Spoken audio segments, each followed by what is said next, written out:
আসসালামু আলাইকুম। আপনাদের জন্য আজকে নিয়ে আসলাম সেটা হলো গাজরের হালুয়া। গাজরের হালুয়াটা কীভাবে বানাবো সেই প্রসেসটা আপনাদেরকে দেখাবো। এখন আমি 1 কেজি গাজর নিয়েছি। গাজরগুলো ছিলে কুচি কুচি করে কেটে নিয়েছি। এরকম পাতলা করে কেটে এটাকে ধুয়ে সুন্দর করে সিদ্ধ বসিয়ে দিবেন।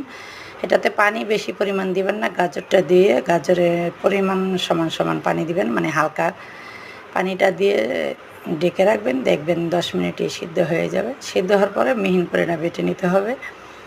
বেটে আমি এভাবে বেটে নিব। বেটে নিয়ে এটাকে তখন ঘি অথবা তেলের সাথে ঘি যুক্ত করে গরম মশলা দিয়ে গাজরটাকে দিয়ে দিব। গাজরটা দিয়ে কিছুক্ষণ লাড়াচাড়া করব। লাড়াচাড়ার পরে চিনি দিয়ে দিব, কারণ গাজরের যে পানিটা আছে এই পানিটা যদি কিছুক্ষণ শুকায় নেন তাহলে এটার স্বাদ ও মান বা কালারটা খুব সুন্দর আসবে। আমার রেসিপিগুলো যদি ভালো লাগে তাহলে চ্যানেলটিকে সাবস্ক্রাইব করুন নিত্য নতুন আপডেট পেতে।